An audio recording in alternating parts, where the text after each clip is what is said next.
Te damos gracias, Señor, porque tu Espíritu está en medio de nosotros. Te damos gracias, Señor, porque aquí estamos, porque tú nos has traído. No es Calvary Chapel Emanuel, no es el pastor Jaime, es tu Santo Espíritu el que nos ha traído. Y por eso estamos acá, Señor, y tú nos has traído porque nos quieres hablar, porque tú quieres refrescar nuestro corazón, porque tú quieres guiarnos, porque tú quieres corregirnos. En algunos casos tú quieres reprendernos, como un padre quiere reprender a un hijo.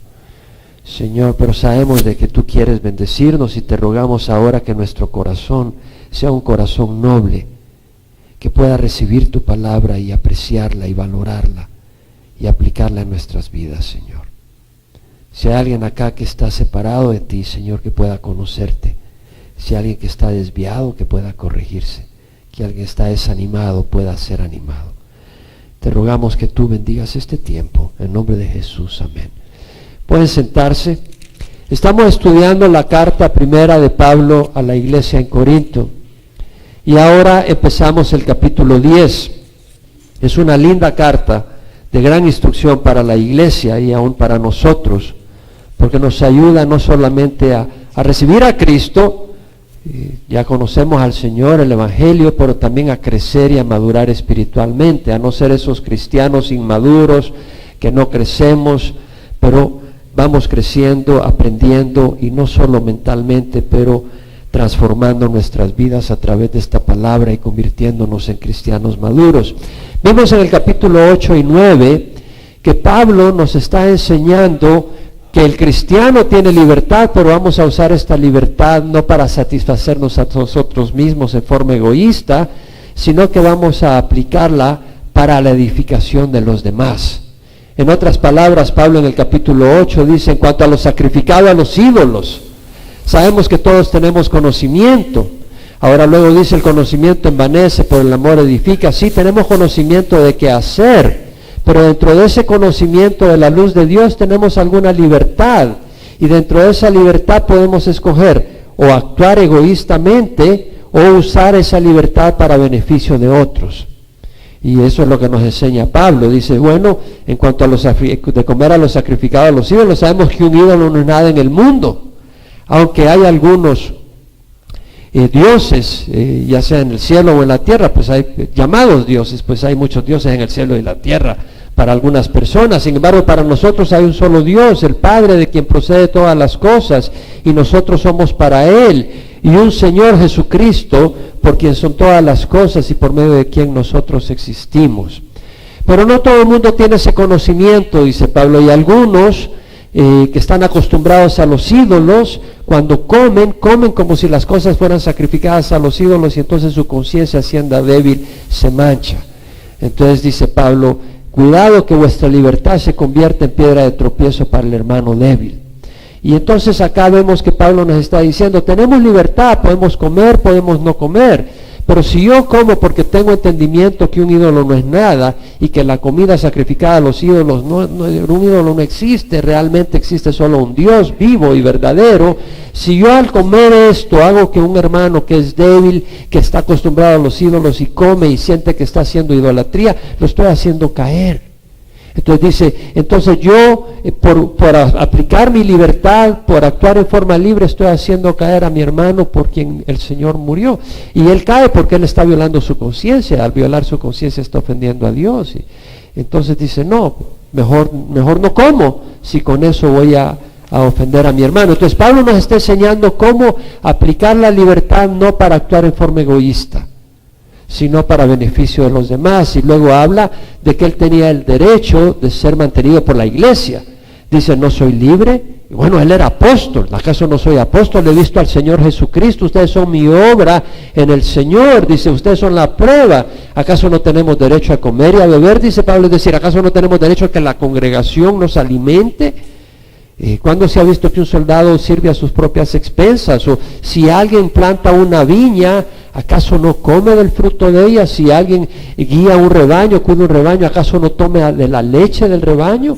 La palabra misma dice Pablo, no pondrás bozal al buey cuando tría. En otras palabras dice, al Señor no le interesan los bueyes, lo que le interesa es nosotros. Y está diciendo, bueno, si nosotros hemos sembrado en lo espiritual, ¿acaso sería mucho pedir que cosechemos de ustedes en lo material? El mismo Señor dio instrucción que el siervo es digno de su salario. Entonces vemos de que Pablo está diciendo eso, pero dice, pero al fin y al cabo, no usamos este derecho para no causar estorbo para el Evangelio.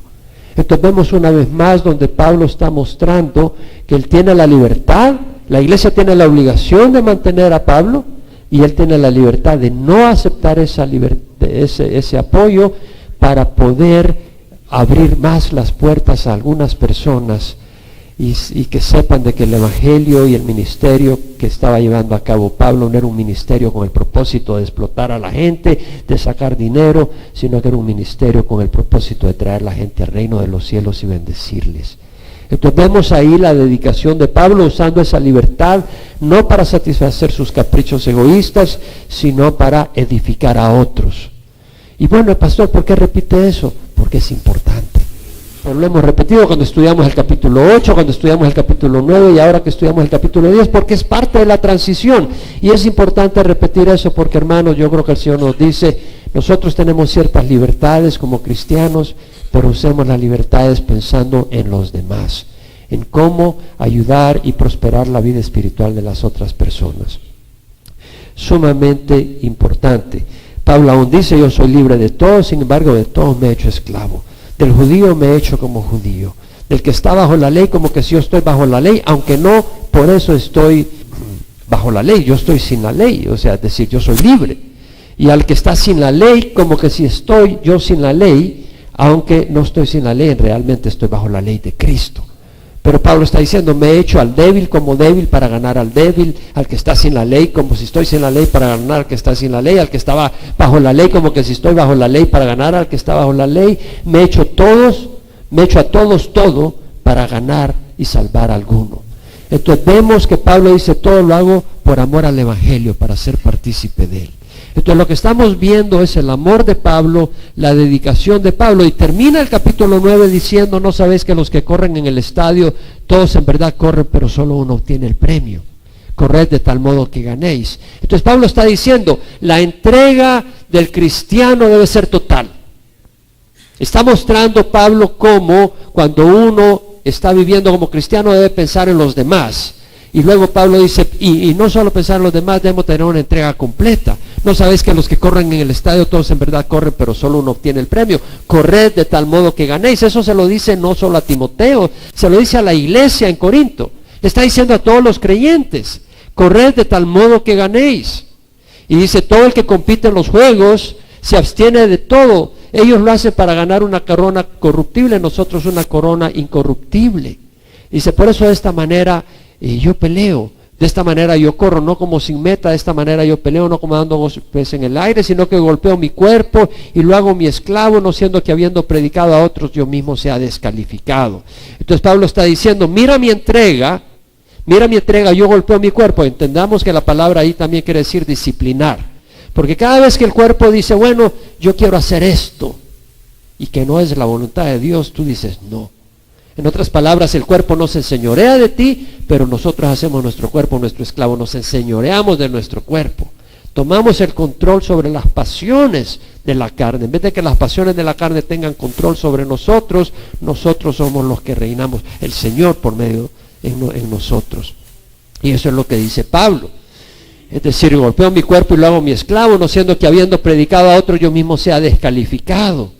Y es acá donde viene la transición al capítulo 10. Pablo dice, Pablo ya no está hablando de simplemente del evangelio para ganar a otros, sino que luego dice, y es importante tener cuidado, porque yo me entrego completamente, dice Pablo, y tengo que tener cuidado, porque si no yo mismo puedo ser descalificado. Y la palabra descalificado quiere decir aplazado, reprobado. Tiene que ver con la prueba, como cuando uno prueba un metal o una moneda para ver si es genuina, para ver si es de la calidad requerida. Pablo dice, yo no quiero ser reprobado por Dios. Entonces es muy importante que nosotros corramos entendiendo que debemos darle todo a nuestro Señor. No hay término medio. Estudiamos la vez pasada que estudiamos el capítulo 9 que terminábamos, ¿qué tan tibio puede ser uno sin que el Señor lo vomite? La palabra del Señor dice, no eres ni frío ni caliente, por cuanto eres tibio ni frío ni caliente, te vomitaré de mi boca. El Señor no dice porque eres un poquito tibio. O eres frío, o eres caliente, o eres tibio. Y entonces dice Pablo, si tú eres tibio te voy a vomitar de mi boca. El Señor demanda una entrega completa. Y ahora Pablo, habiendo hablado del peligro de ser descalificado, y nosotros tenemos que poner atención a esto, porque nos está escribiendo a nosotros también. Pablo empieza el capítulo 10 donde dice, no quiero que ignoréis, hermanos, que nuestros padres todos estuvieron bajo la nube y todos pasaron por el mar. Y en Moisés todos fueron bautizados en la nube y en el mar, y todos comieron el mismo alimento espiritual, y todos bebieron la misma bebida espiritual, porque bebían de una roca espiritual que los seguía, y la roca era Cristo. Sin embargo, Dios no se agradó de la mayor parte de ellos, pues quedaron tendidos en el desierto.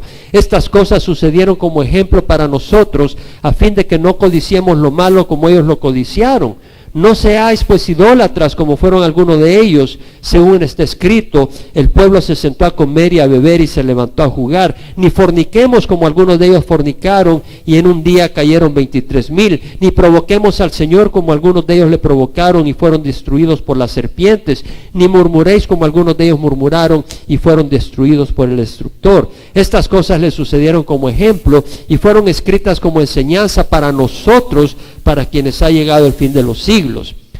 Entonces vemos que Pablo hace referencia a la historia del pueblo de Dios. Era el pueblo de Dios que había salido de Egipto y salieron juntos de Egipto, caminaron juntos, comieron del mismo alimento, vieron grandes milagros juntos, pero la mayoría fue descalificada, la mayoría fue desaprobada, la mayoría quedó tendida en el desierto. Y Pablo dice, no quiero que ignoréis, hermanos, que nuestros padres todos estuvieron bajo la nube y todos pasaron por el mar. No quiero que ignoréis, hermanos. La New American Standard, la English Standard Version, traduce, I don't want you to be unaware. La palabra unaware. Y la palabra en el griego es agnoeo, que quiere decir ignorar, desconocer, no entender algo, no reconocer a algo o a alguien, no darse cuenta. Y Pablo está diciendo, no quiero que ignoren, que no se den cuenta, que nuestros padres todos estuvieron bajo la nube y pasaron por el mar, y empieza a decir cómo tuvieron esa experiencia, pero fueron desaprobados al final. Ahora, la iglesia en Corinto, entendemos que habían gentiles y habían algunos judíos convertidos a Cristo, que eran judíos completos, es decir, habían reconocido a Jesús el Mesías y habían nacido de nuevo. La iglesia de Corinto, pero habían muchos que eran gentiles. Sin embargo, acuérdense que quien fundó la iglesia en Corinto fue Pablo, que es judío 100%. Y luego tenía a Priscila y Aquila que estaban ahí, y ellos eran judíos, ellos eran oriundos de Alejandría, el puerto en el norte de Egipto, pero eran judíos. Ellos conocieron al Señor y ellos compartían obviamente la historia del pueblo judío con la iglesia en Corinto. Y cuando Pablo se fue para Éfeso, camino hacia Jerusalén, en su segundo viaje misionero, que llegó a Priscila y Aquila allá en Éfeso, cuando siguió Pablo de camino, luego llegó Apolo, que era también judío, poderoso en la Escritura, y sabemos que Apolo llegó a ministrar a Corinto y fue de gran bendición. El que era oriundo de Alejandría era Apolos. En todo caso, vemos de que ellos tenían conocimiento de la escritura judía, de la escritura, de la historia del pueblo de Israel. Y Pablo quería que tuvieran presente, ellos conocían la historia del pueblo de Israel, y Pablo quería que la tuvieran presente, que se dieran cuenta de lo que había pasado, que no se olvidaran lo que había ocurrido con el pueblo de Israel, el peligro de empezar y quedarse en medio camino. El peligro de quedarse descalificado, el peligro de fracasar en el camino, y muchos empiezan el camino del cristianismo, el camino de Cristo, pero se quedan en medio camino. Y tú estás acá ahora, pero yo espero que tú termines el camino, porque no consiste solo en empezar, hay que terminar, hay que poder llegar a la meta. Pablo dice, no quiero que ignoréis, hermanos, que nuestros padres, es decir, nuestros antepasados, todos estuvieron bajo la nube y todos pasaron por el mar. Todos habían experimentado el favor de Dios en el desierto. Todos estuvieron bajo la nube. Te vas al libro de Éxodo, capítulo 13, leemos que cuando habían salido de Egipto, capítulo 13, versículo 21-22, el Señor iba delante de ellos de día en una columna de nube para guiarlos por el camino, y de noche en una columna de fuego para alumbrarlos. Era una misma columna, era de nube, pero se iluminaba en la noche, a fin de que anduvieran de día y de noche. Y dice, no quitó de delante del pueblo la columna de nube durante el día, ni la columna de fuego durante la noche. Vemos ese fenómeno sobrenatural. El Señor va delante de ellos en una columna de nube. De hecho, cuando venía Faraón con su ejército, esa columna se puso detrás de ellos como una barrera protectora entre el ejército de Faraón y el pueblo de Israel. En Números, capítulo 9, leemos también sobre esto. Tenemos en el versículo 15 que el día que fue erigido el tabernáculo, la nube cubrió el tabernáculo. En el monte Sinaí, ahí construyeron el tabernáculo de acuerdo a la instrucción del Señor. Y cuando lo habían construido, la nube cubrió el tabernáculo, la tienda del testimonio, y al atardecer estaba sobre el tabernáculo como una apariencia de fuego hasta la mañana. Así sucedía continuamente, la nube lo cubría de día y la apariencia de fuego de noche. Y cuando la nube se levantaba de sobre la tienda, enseguida los hijos de Israel partían. Y en el lugar donde la nube se detenía, ahí acampaban los hijos de Israel. Al mandato del Señor los hijos de Israel partían, y al mandato del Señor acampaban. Mientras la nube estaba sobre el tabernáculo, permanecían acampados. Aun cuando la nube se detenía sobre el tabernáculo por muchos días, los hijos de Israel guardaban la ordenanza del Señor y no partían. Y sucedía que cuando la nube permanecía algunos días sobre el tabernáculo, según la orden de Jehová, permanecían acampados, y según la orden de Jehová partían. Es decir, la nube les daba la dirección, cuándo partir y cuándo quedarse. Mientras estaba la nube ahí, ellas no partían, aunque fuera mucho tiempo que estaban ahí acampando. Y algunas personas, está el Señor con usted, ¿verdad? Y el Señor le dice, aquí nos quedamos un tiempo, pero usted sale en camino. La nube se quedó ahí en el tabernáculo, pero usted agarró camino. Y nosotros cuando vamos a hacer un movimiento tenemos que buscar la guía del Señor. No agarrar camino y decir, Señor, bendíceme, sino decir, Señor, ¿cuándo quieres que me mueva? ¿En qué quieres que haga? ¿A dónde? Y luego buscar la dirección del Señor. Eso es muy importante.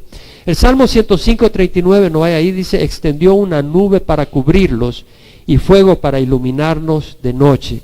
Entonces vemos esta bendición de la que habla Pablo. Todos estuvieron bajo la nube y todos pasaron por el mar, todos, por el mar rojo. En Éxodo 14:22 le leo, dice que los hijos de Israel entraron por en medio del mar, en seco, y las aguas les eran como un muro a su derecha y a su izquierda. Es decir, ellos pasaron por el mar rojo, se abrió el mar rojo y ellos pudieron pasar en tierra seca. Entonces vemos de que este evento era un evento sobrenatural, maravilloso, todos ellos lo experimentaron, pero se quedaron en medio camino, se quedaron y murieron en el desierto, y esto es lo que Pablo nos quiere hablar. Ahora vemos que dice en Moisés, todos fueron bautizados en la nube y en el mar, todos. Y es importante ver acá que la palabra todos quiere decir todos e incluye dos grupos. Los israelitas que estaban en Egipto, que salieron hacia la tierra prometida, y habían gentiles que no eran israelitas, que cuando vieron la mano de Dios sobre el pueblo de Israel, ellos también se unieron. Y eso lo puedes ver en Éxodo 12, versículos 37 y 38, donde dice, partieron los hijos de Israel de Ramsés hacia Sucot, unos 600,000 hombres de a pie, sin contar los niños. Subió también con ellos una multitud mixta, juntamente con ovejas y vacadas, una gran cantidad de ganado. Entonces vemos que iba una multitud mixta. La palabra mixta ahí quiere decir extranjeros, gentiles, egipcios, que se unieron. Todos en Moisés fueron bautizados en la nube y en el mar. La palabra bautizar en el griego es baptizo, que quiere decir sumergir, como cuando sumerges, y bueno, se aplicaba para decir cuando sumergía las telas para teñirlas. Entonces tú sumerges, y ahí tenemos el rito del bautismo en el Nuevo Testamento, que cuando tú te sumerges estás simbolizando que mueres con Cristo, y cuando tú te levantas simbolizas que tú resucitas con Cristo un día, pero que ahora resucitas a una nueva vida y dejas la vida de pecado atrás. Entonces el bautizo es una iniciación a la fe cristiana. Y Pablo está haciendo referencia que cuando la gente de Israel y todos ellos salieron de Egipto, ellos estaban identificando con el pueblo de Dios. Ellos estaban diciendo, yo me uno al pueblo de Dios. Y en otras palabras, ellos estaban experimentando, al estar guiados por la nube y al pasar por el Mar Rojo, esa identificación, al ser guiados por Moisés con el pueblo de Dios. Era una manera, por decir así, uno experimenta algo como en el agua que tú te bautizas y experimentas en tus sentidos. De la misma manera ellos pudieron experimentar la presencia de la nube, y el pasar por el mar era como un bautizo, como un rito, por decir así, de iniciación del pueblo de Dios en su nuevo caminar, dejando la vida de esclavitud atrás y empezando un caminar hacia la tierra prometida. Pablo dice, en Moisés todos fueron bautizados en la nube y en el mar, y luego dice, y todos comieron el mismo alimento espiritual, y todos bebieron la misma bebida espiritual, porque bebían de una roca espiritual que los seguía, y la roca era Cristo. Todos comieron maná del cielo. Tenían hambre, no había pan, y Dios hizo caer maná del cielo, algo sobrenatural. Ellos probaron el maná del cielo. Tal vez tú has aquí probado la presencia de Dios. Has probado poder de Dios, obras milagrosas. Hemos visto la mano milagrosa de Dios, pero eso no garantiza que vas a llegar a tu meta. Eso muestra nada más la gracia y la misericordia de Dios. Requiere que tú seas fiel. Y el Señor habla de eso. No solo le corresponde a Dios, te corresponde a ti tener ese corazón obediente y buscar del Señor. Todos comieron del maná del cielo y bebieron del agua de la roca cuando llegaron a Refidim y tenían sed y protestaron, estaban muriendo de sed. Y el Señor le dice, ve a Oreb, a la roca, y golpéala. Y la golpea y salió agua. Entonces, pero aquí está hablando que todos comieron del mismo alimento espiritual y bebieron de la misma bebida espiritual, neumático, espiritual. Está hablando del espíritu. Entonces, el alimento espiritual, ¿por qué? Bueno, el Señor lo dijo al pueblo de Dios a través de Moisés. En Deuteronomio dice, Él te humilló y te dejó tener hambre. Y luego te alimentó con el maná que tú no conocías ni tus padres habían conocido, para hacerte entender que el hombre no solo vive de pan, sino de toda palabra que sale de la boca de Dios. ¿Y cómo fue eso? Bueno, ellos tenían hambre y pidieron, queremos pan. Y de la boca de Dios salió maná. Es decir, Él ordenó que saliera maná. Y en cierta manera podemos decir, de la boca de Dios salió el maná. Pero aquí está hablando también espiritualmente hablando. De la boca de Dios salió la instrucción. Ellos en el desierto recibieron la palabra de Dios, que es instrucción. Entonces vemos de que ellos recibieron el alimento espiritual y la bebida espiritual. Interesante este versículo de Deuteronomio. Es uno de los que me aprendí muy pronto al venir al Señor, donde dice, Él te humilló y te dejó tener hambre. Y luego te alimentó con el maná que tú no conocías ni tu padre había conocido, para hacerte entender. Fíjate que no dice para decirte, sino para hacerte entender que el hombre no solo vive de pan, sino de todo lo que sale de la boca de Jehová.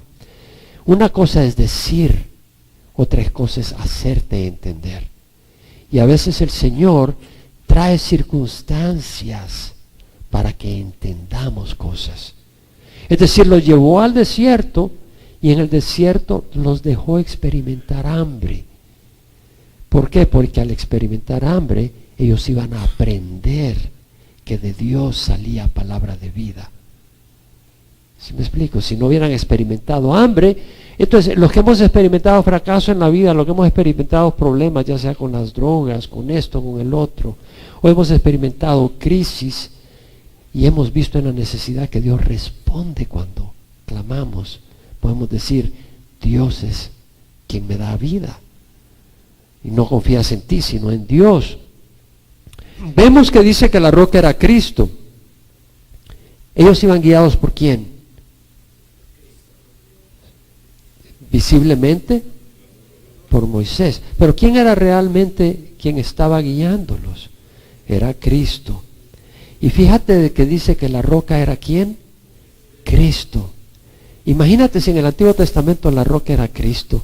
Vamos a decir nosotros que en el Nuevo Testamento ahora la roca es Pedro o el Papa, después de que Cristo ha muerto y resucitado. No, la roca es Cristo. La roca de la iglesia es Cristo. La roca de la iglesia es Cristo. De hecho, en Isaías dice, no tembléis ni temáis. No os lo he hecho oír, lo he anunciado desde hace tiempo. Vosotros sois mis testigos. ¿Hay otro Dios fuera de mí? ¿O hay otra roca? No conozco ninguna. La palabra del Señor. No hay otra roca excepto Dios, Cristo. Ahora, vemos que dice, sin embargo, Dios no se agradó de la mayor parte de ellos, pues quedaron tendidos en el desierto. ¿Por qué dice sin embargo? La palabra sin embargo en el griego es alá, que quiere decir pero, sin embargo, a pesar de, en contraste a lo anterior. ¿Por qué presenta un contraste? Porque bueno, ellos salieron de la esclavitud. Ellos estuvieron protegidos por la nube, fueron guiados por la nube, que también era luz y los iluminaba en el camino. Ellos también pasaron por el Mar Rojo. Ellos probaron maná milagrosamente. Ellos bebieron de agua de una roca milagrosamente. Lo que sería más lógico era, y ellos fueron exitosamente por el camino y entraron a la tierra prometida. Pero no fue así. Hay un contraste entre lo que Dios hizo por ellos y el fruto que ellos dieron. Y por eso dice, sin embargo, a pesar de todo esto, esto es lo que ocurrió. ¿Qué es lo que ocurrió? Dios no se agradó de la mayor parte de ellos. Quedaron tendidos en el desierto. Es decir, no basta ir, hermanos. No basta salir de Egipto y unirse al pueblo de Dios. No basta decir, ok, yo voy a recibir a Jesucristo en mi corazón y voy a unirme a Calvary Chapel Emanuel. ¿Cuál es tu actitud y tu conducta en el camino? Porque todos ellos iban juntos por el desierto, pero no le agradaron a Dios.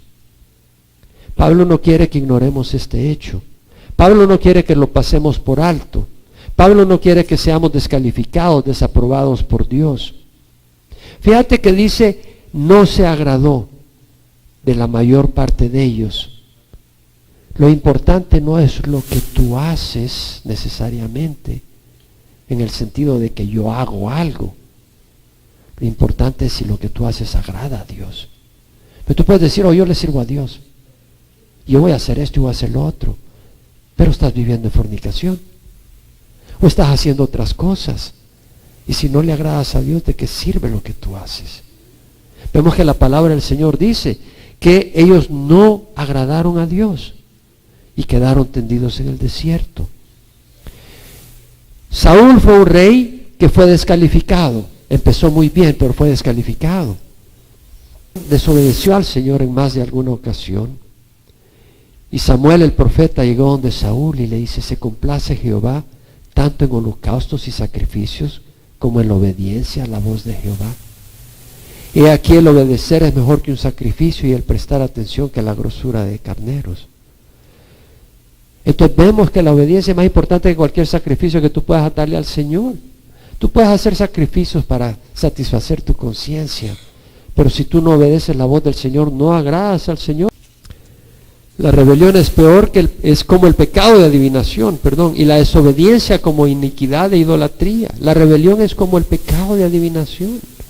Es cosa seria. Y tú dices, bueno, yo no soy rebelde. Bueno, cuando tú rehusas obedecer la voz de Dios, eso es ser rebelde.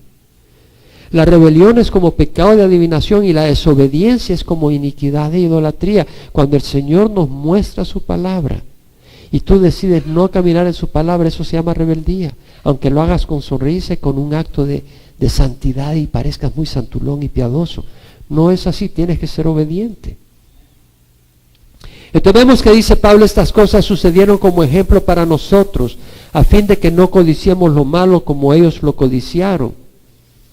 La palabra codiciar quiere decir desear algo que no está dentro del plan de Dios para tu vida.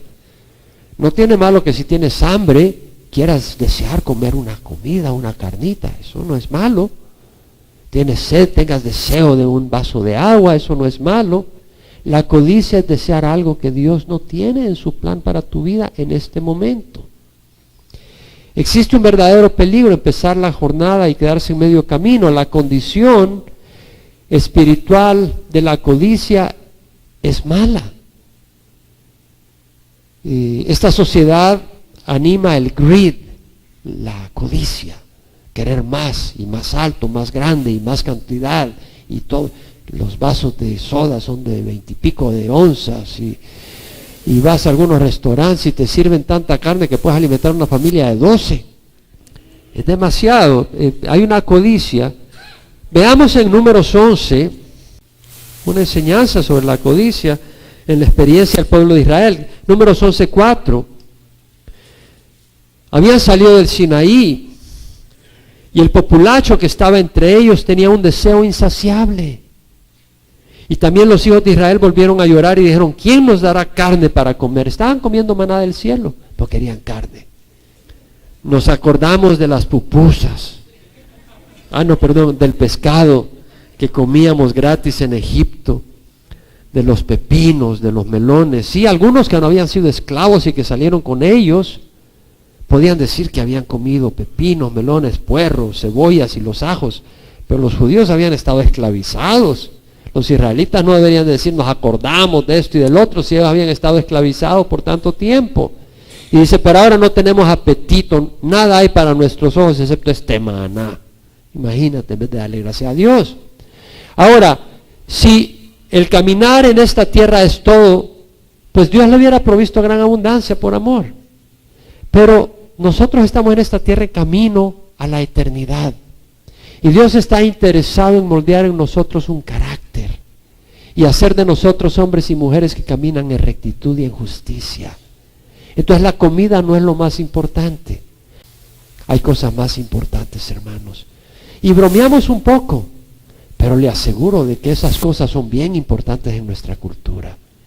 Hermanos, hay cosas más importantes, mucho más importantes. Dios está interesado en moldear en nosotros un carácter, el carácter de Cristo. Y vemos entonces en el versículo 18, Moisés le dice al pueblo, consagraos para mañana. Dios le dice a Moisés que le diga al pueblo, y por supuesto Moisés le dijo al pueblo, consagraos para mañana y comeréis carne, pues habéis llorado a oídos de Jehová diciendo, ¿quién nos diera a comer carne? Porque nos iba mejor en Egipto. El Señor después os dará carne y comeréis. No comeréis un día, ni 2 días, ni 5 días, ni 10 días, ni 20 días, sino todo un mes, hasta que os salga por las narices y os sea aborrecible, porque habéis rechazado al Señor que está entre vosotros, y habéis llorado delante de Él, diciendo, ¿por qué salimos de Egipto? Entonces vemos de que uno puede salir del mundo de pecado, ¿cierto? De la esclavitud del pecado, y en algunos momentos añorar esa vida. En algunos momentos añorar esas fiestas, en algunos momentos añorar algunos momentos de placeres cuya consecuencia tal vez todavía estás pagando. El versículo 33 al 34 leemos, bueno, el Señor hace traer codornices, una gran cantidad, un viento del mar Mediterráneo viene y trae una gran cantidad de codornices. Un día de camino por todos lados, un día de camino lleno de codornices. Y ellos agarraron y se enloquecieron con tanta carne. Y dice que mientras la carne estaba aún entre sus dientes, antes que la masticara, la ira del Señor se encendió contra el pueblo, y el Señor hirió al pueblo con una plaga muy mala. Por eso llamaron a aquel lugar Kibrot Hataba, porque ahí sepultaron a los que habían sido codiciosos. Entonces vemos de que podemos codiciar, hermanos, lo que Dios no nos está dando. David dijo, Jehová es mi pastor, nada me faltará, satisfecho con lo que el Señor le da. Si tienes una necesidad, pídele al Señor, pero si Dios no te da algo, tenemos que tener contentamiento con lo que Dios nos da. Eso es bien importante.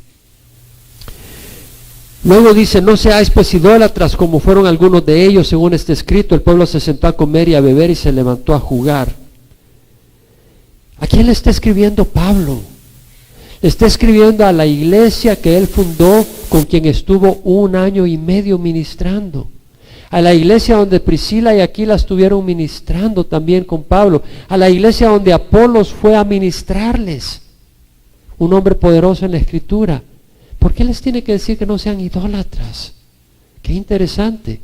No le está diciendo a alguien que acababa de venir al Señor. Y le dice, no sean idólatras.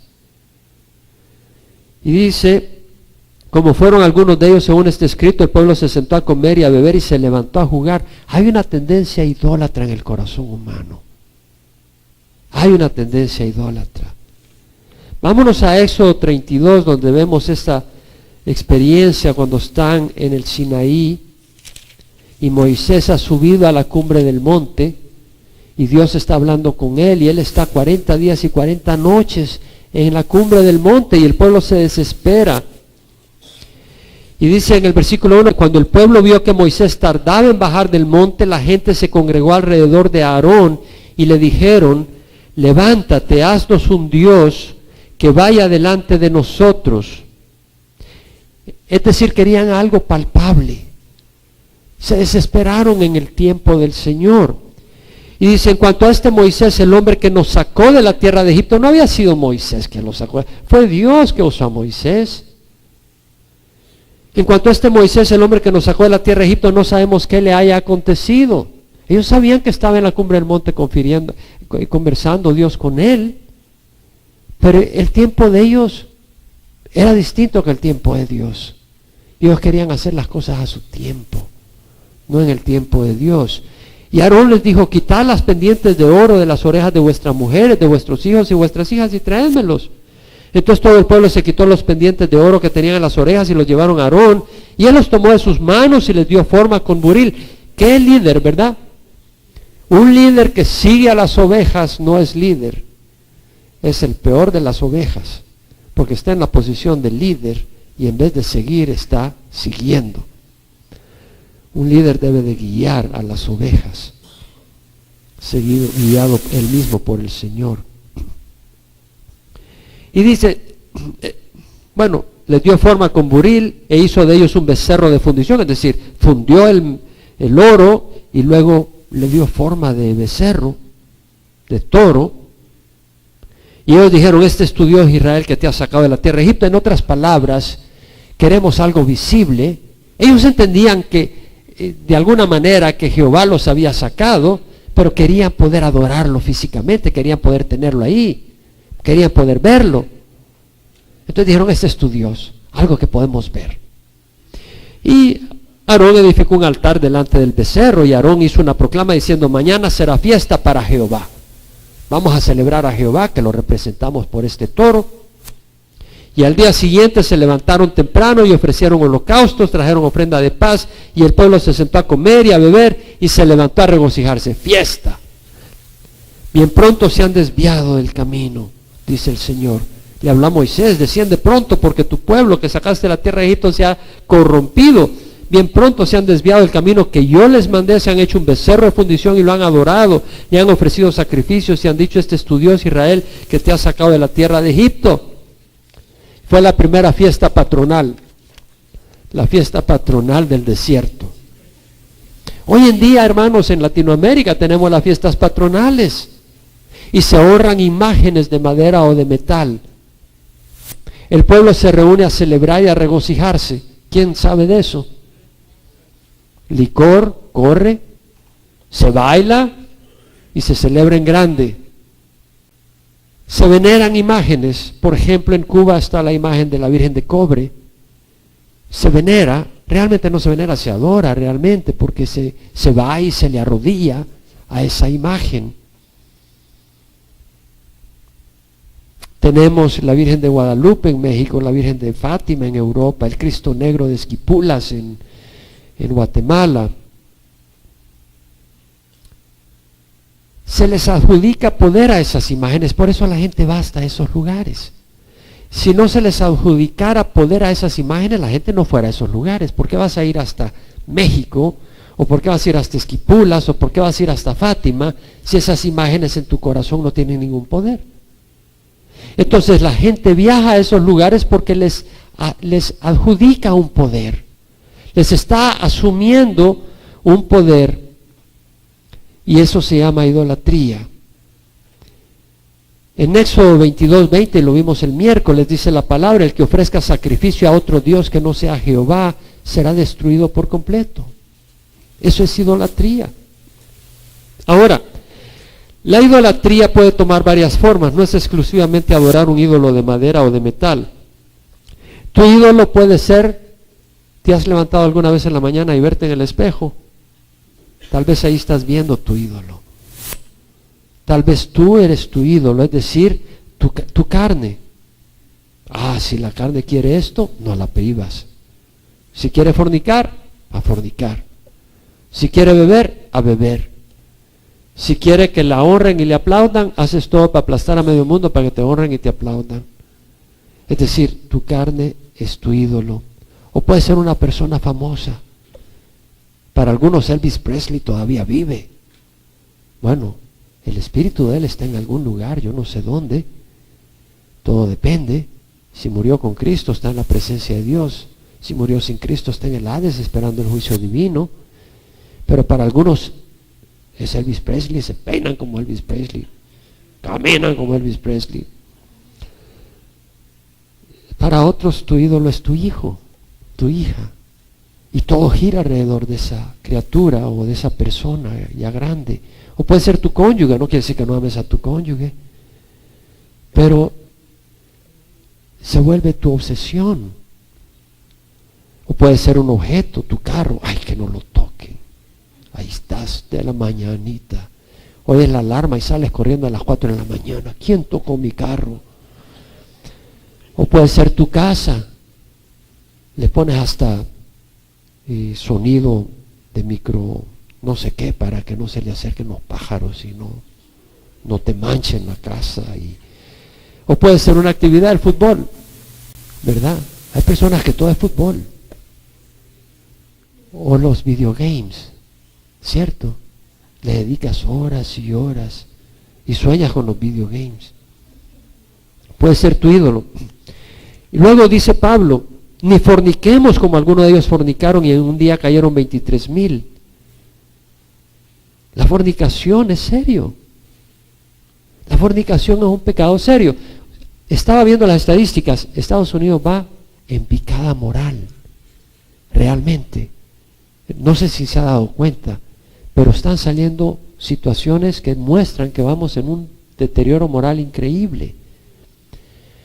Sabe que ahora creo que es el 60% de las personas que quieren que se apruebe la marihuana como legal, en una encuesta que hicieron. Se va a aprobar tarde o temprano, se va a legalizar, porque cada vez más, en una manera estrepitosa, está aumentando la gente que quiere que se apruebe. Entonces hicieron otra encuesta, todo esto reciente, donde preguntaban a las mujeres si se casaron primero o primero convivieron. Y el 48% de las mujeres en Estados Unidos conviven antes de casarse, si es que se casan. El 48%. El 48% han estado viviendo en fornicación. Esto es muy natural en la sociedad. En nuestros países latinos se habla de juntarse. Y no lo digo para ofenderle a usted. Yo le digo porque la palabra de Dios es importante. Y no lo digo con acto de arrogancia y de mirarte a ti si estás en ese error, sino en un acto de amor a decirte: lo que estás haciendo no está bien. No solo no está bien, sino que te lleva al infierno. Realmente no entras al reino de los cielos si vives en fornicación. Veamos en Números 25. Yo he ido a iglesias, aún dentro de Calvary, donde oigo al pastor decir: a mí no me corresponde, es el Espíritu Santo quien tiene que traer convicción. ¿Y sabe qué? 100% de acuerdo. Es el Espíritu Santo que tiene que traer convicción. Pero te voy a decir algo. Los pastores tenemos la obligación de predicar la palabra. Porque si tú estás yendo por un camino de destrucción, a mí me toca la responsabilidad de decirte vas por el camino malo. Y si no lo hago, no te estoy mostrando amor. Si tú vas por el camino malo y yo no te incomodo, yo no soy un amigo tuyo. Quiero que lo sepas.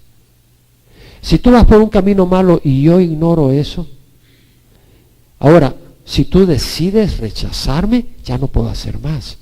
Te voy a seguir amando, pero no te voy a decir estás bien. No vas a oír eso de mis labios, ni te voy a permitir la hipocresía. La hipocresía es decir, estamos bien, somos cristianos, tomamos la Santa Cena y sigo viviendo en fornicación. De mí vas a saber que yo me voy a acercar a ti y te voy a decir, ¿conoces al Señor? ¿Has recibido a Cristo? Si es cierto, tienes que arrepentirte y tienes que dejar de vivir en fornicación. Y si veo que sigues viviendo en fornicación, te voy a decir, no regreses a la iglesia porque estás viviendo en hipocresía. Regresa cuando estés arrepentido. Pastor, usted es un exagerado, usted es un dictador. Te voy a decir no. Obedezco la palabra de Dios. Ve a 1 Corintios 5. Claro, pastor, si usted no se porta de esa manera, esta iglesia va a crecer. A mí no me importa que crezca a costa de la verdad. A mí lo que me interesa es que el rebaño, si son 10, 20, 30, lleguemos juntos y yo no los haya engañado y que yo no haya dejado de sonar la alarma cuando haya que sonar la alarma y que le haya dado ánimo cuando haya que dar ánimo. 1 Corintios 5, 9 dice, en mi carta os escribí que no anduvierais en compañía de personas inmorales.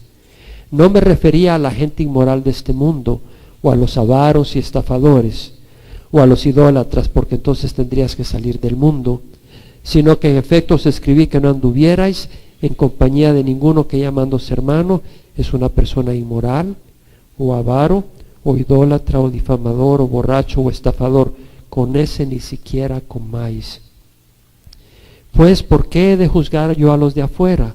¿No juzgáis vosotros a los que están dentro de la iglesia? Pero Dios juzga a los que están afuera. Expulsad de entre vosotros al malvado. Y la palabra fornicación, porneia, quiere decir inmoralidad en el sentido, la palabra porneia puede ser inmoralidad, fornicación, homosexualismo, cualquier acto sexual fuera del vínculo matrimonial. Hermanos, Dios quiere proteger el matrimonio, Dios quiere proteger a la mujer, Dios quiere proteger al hombre, Dios quiere proteger a los hijos, Dios quiere bendecirte. Y Dios te dice que el plan que Él ha establecido es el mejor para bendecir a la familia. Es el mejor. Un hombre que no está dispuesto a casarse con una mujer y quiere convivir con ella, no es un hombre que ama lo suficiente a esa mujer o a los hijos. Una mujer que para atraer a un hombre tiene que darle su cuerpo antes de su matrimonio, se está subestimando. Ella vale mucho más que eso para que se tire al suelo a ese nivel. Entonces no me voy a casar. Dios tiene una pareja para ti, si es que has de casarte. Pero que venga de la mano de Dios, no de la mano de Satanás. Eso es muy importante. Número 25, leemos la historia. Mientras Israel habitaba en Sittim, eso llegando a la llanura de Moab, al este del río Jordán, lugar opuesto a Jericó, el pueblo comenzó a prostituirse con las hijas de Moab. Es decir, cuando entró el pueblo de Israel, iba entrando a la tierra prometida por el lado de Moab. Balaam y Balac, es la historia que vemos más adelante. Balac, que era rey de Moab, se asusta y dice, esta multitud es muy grande, como el buey lame la hierba del campo, nos va a barrer a nosotros. Entonces manda a traer a Balaam para que maldiga al pueblo de Israel, pero cada vez que quiere maldecir al pueblo de Israel, Dios le pone bendición. Dice, no puedo maldecirlo. Pero este hombre que quería dinero, Balaam, le dice, ¿sabes cómo puedes hacer que fracasen? Haz que pequen contra su Dios. Mándate a las jóvenes moabitas y hazles que cometan adulterio y fornicación espiritual y física, y Dios mismo los va a destruir. Oh, bueno, dijo Balaam, me consigo mi dinerito. Como muchos pastores hoy en día. Y vemos qué pasa. Entonces Israel habitaba en Sittim, el pueblo comenzó a prostituirse con las hijas de Moab. ¿Por qué? Porque esa condición lo que era que ellas las atraían a los hombres, eran muy atractivas y los hombres muy llenos de hormonas corrieron tras ellas y ellas se ofrecieron, pero habían que honrar a sus dioses y además cometieron fornicación. Entonces vemos que estas invitaron al pueblo a los sacrificios que hacían a sus dioses y el pueblo comió y se postró ante sus dioses. Así Israel se unió a Baal de Peor, al dios de los moabitas, y se encendió la ira de Jehová contra ellos. Y Jehová dijo a Moisés: toma a todos los jefes del pueblo y ejecútalos delante de Jehová a plena luz del día, para que se aparte de Israel la ardiente ira de Jehová. Entonces Moisés dijo a los jueces de Israel: cada uno de vosotros mate a aquellos de los suyos que se han unido a Baal de Peor. Y aquí que un hombre, uno de los hijos de Israel, vino y presentó una madianita a sus parientes. Uno de ellos, con toda la arrogancia, trae a una de estas mujeres al campamento de Israel, a la vista de Moisés y a la vista de toda la congregación de los hijos de Israel, que lloraban a la puerta de la tienda de reunión. ¿Por qué lloraban? Porque Dios había mandado ya una plaga. Dios manda una plaga, pero este hombre no se había percatado y trae a su trofeo. Inmoralmente este hombre va todo carnal, llevándola al campamento, y vemos de que Finés, hijo de Eleazar, hijo del sacerdote Aarón, se levantó de en medio de la congregación y tomando un lazo en su mano, una lanza en su mano, fue tras el hombre de Israel, entró en la alcoba y los traspasó a los dos, el hombre de Israel y a la mujer, en su acto de intimidad por su vientre, y así cesó la plaga sobre los hijos de Israel, y los que murieron por la plaga fueron 24,000. Dígame usted, ¿qué piensa Dios de la inmoralidad? ¿Y qué piensa Dios de la inmoralidad espiritual? ¿Tú crees que no provocamos a celos a Dios si en lugar de adorar al Señor, adoramos a María? Es idolatría. Idolatría. ¿Y tú crees de que no ofendemos a Dios si fornicamos? Nuestro cuerpo es templo del Espíritu Santo. La cifra en Éxodo, en Números, habla de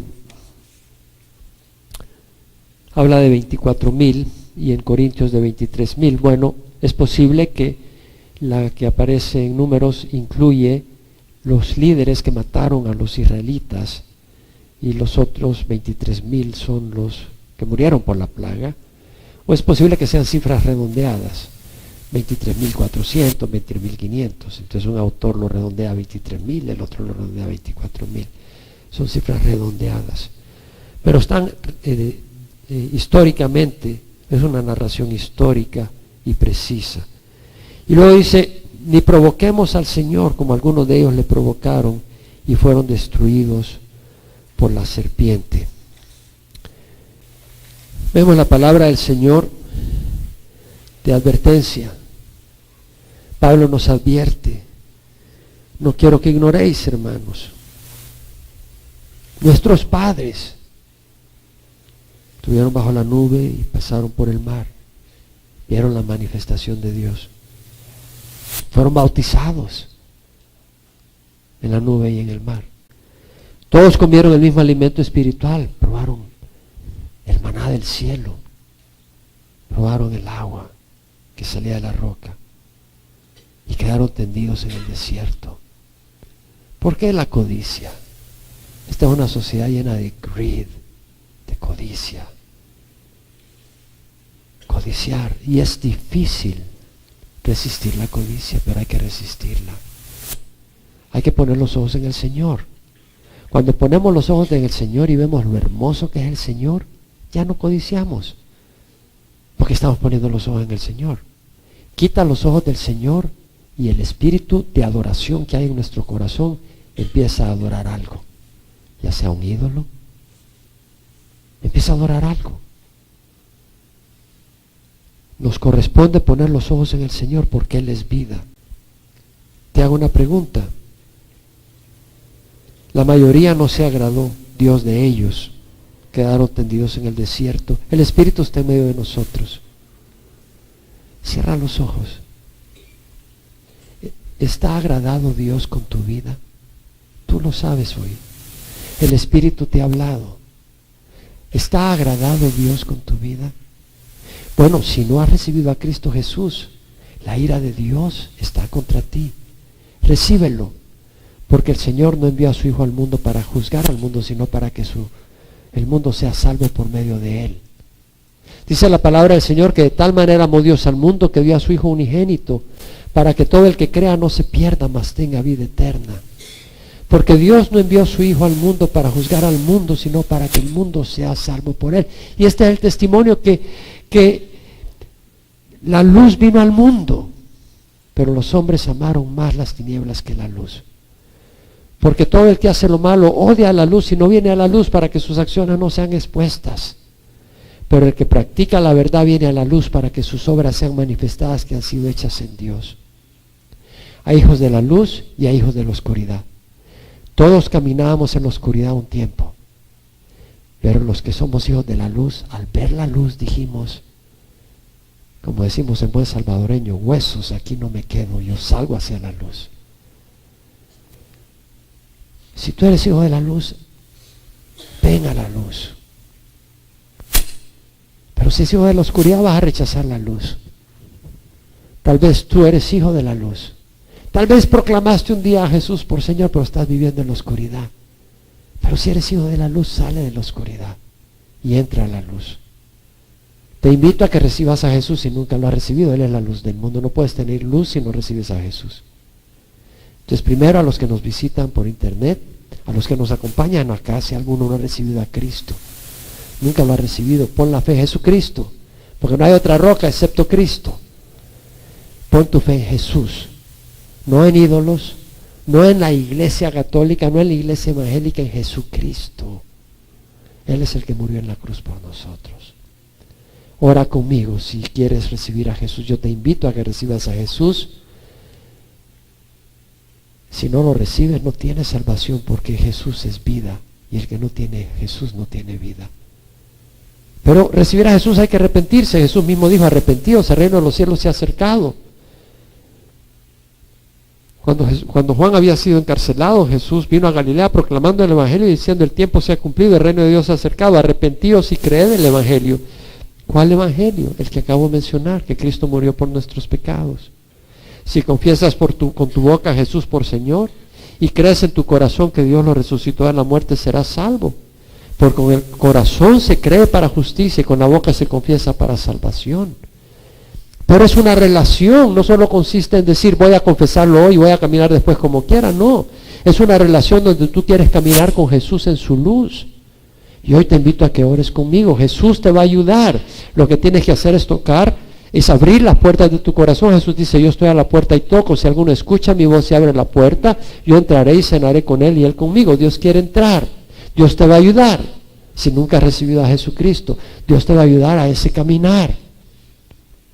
Ora conmigo. Padre, te ruego perdón por mis pecados. Hoy recibo a Jesucristo como Señor y Salvador de mi vida. Confío en lo que hizo en la cruz por mí. Esa sangre que derramó es preciosa, es poderosa, es pago suficiente por mis pecados. Y hoy, Señor, te entrego mi vida.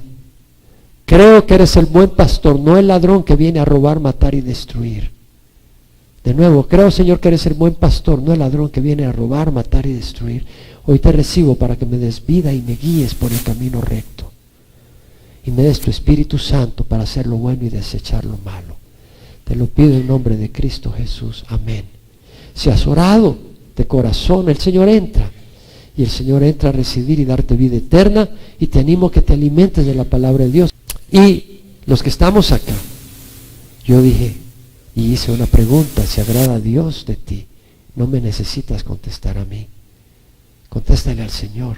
Contéstate a ti mismo. ¿Hay algún ídolo en tu vida? ¿Hay algo que es la obsesión en tu vida que no sea Dios? Si has estado caminando en oscuridad, ¿por qué no vienes hoy a casa? ¿Por qué no le dices al Señor, perdóname, hoy quiero entrar a ti? Ahí donde estás, pídelo.